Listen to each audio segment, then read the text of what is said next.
Cereal time, cereal time, cereal time, whoa. Don't move your long Frankenberry. It's Goubert! What's up, cereal heads? Did you miss me? I know it's been a while since I've made a new video, but I figure with Halloween season quickly approaching, it's time once again to make a video about monster cereals. But first, since I'm sure most of you don't want to watch an entire video of me like this, let me change out of this Halloween costume into something a little more comfortable. Ah, there we go, much better.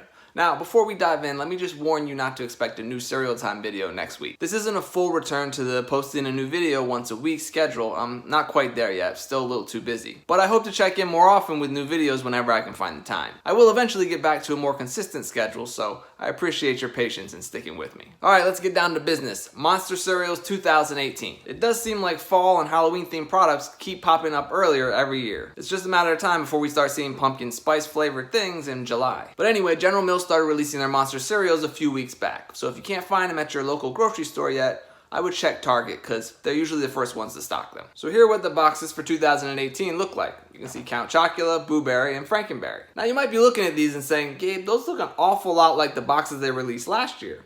And you're right, they do look similar. But there's actually one big difference. Let's see if you can spot it. So this box here is the 2017 version of Count Chocula, and this one here is the 2018 version. See if you can spot the difference. Look closely. Nothing? Alright, let's check out the back. So again, this is the 2017 one, and this is the 2018 one. Can you spot the difference? Look closely. No? You give up? Alright, well here's your answer. See, this box from 2017, it has an expiration date of June 2018, whereas this box from 2018, it doesn't expire until next year. See, they're completely different.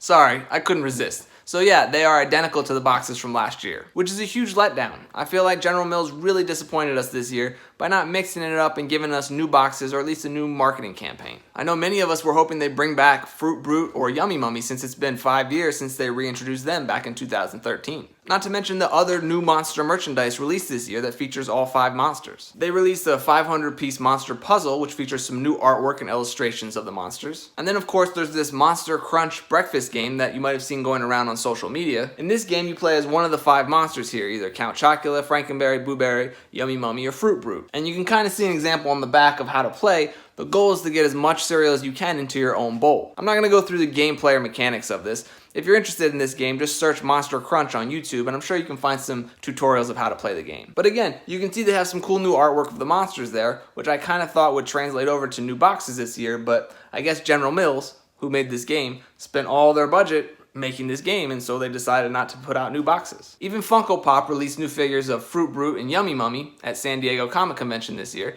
so I for sure thought we'd see them returning. Funko also released this set of monster drinking glasses with the classic 3 monsters on them. And while those are cool, if you really want to eat your cereal out of a drinking apparatus, I've got a better option for you. Might I suggest picking up one of these awesome Monster Tiki mugs from Geeky Teas. These have got to be my favorite monster themed product of this year. These mugs are so well done. You got this awesome Count Chocula one here. You got Frankenberry here. I love the glaze and color of these things. And lastly, you got my favorite Blueberry. Looks like he's giving you 2 thumbs up there. And it looks like Blueberry is just asking to have cereal poured into him. So let's give it a try.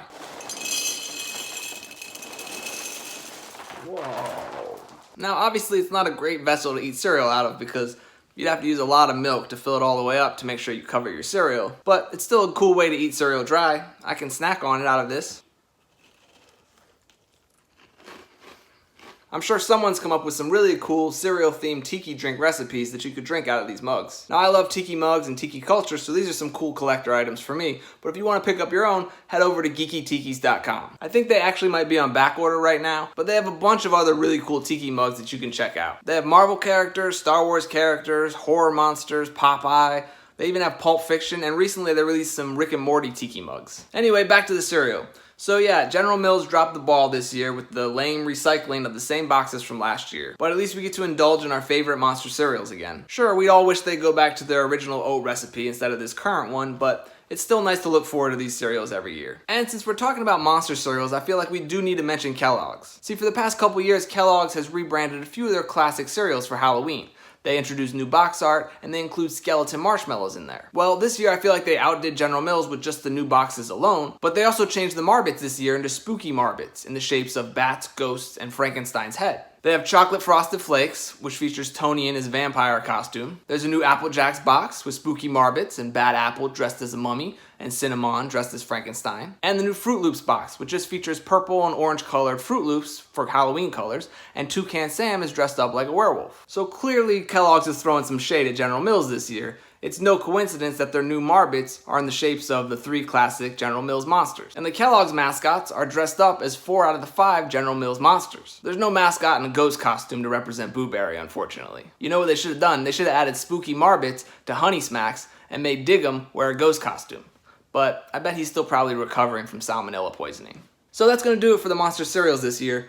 Hopefully next year General Mills will follow Kellogg's lead and put a little more creativity into their Halloween offerings. And remember, if you buy the last batches of these boxes before they take them off shelves in the winter, you might be able to make these cereals stretch all the way until next August when the new monster cereals will be released again. So go out and stock up so you can eat these monster cereals all year round. Now lastly, before I sign off, I want to tell you about another great cereal project from my friend Dan Goubert, who runs the blog Seriously.net. Dan just recently started a cereal podcast with Justin McElroy, a well-known and successful podcaster. Their new podcast is called The Empty Bowl, and you can find it on iTunes or wherever you get your podcasts. It's a great show where Dan and Justin will talk about cereal news, they'll do some cereal reviews, and even discuss some weird, mysterious cereal topics. Honestly, I can't recommend it enough. If you love cereal, you'll love it. The episodes aren't too long, it's very relaxing and informative, and since Cereal Time videos won't be coming on a consistent basis, you'll need something to fill that cereal bowl-shaped hole in your life. Believe me, this podcast is it. So if you're a fan of Cereal Time, please go check out the Empty Bowl podcast. I really think you'll like it. And if you do,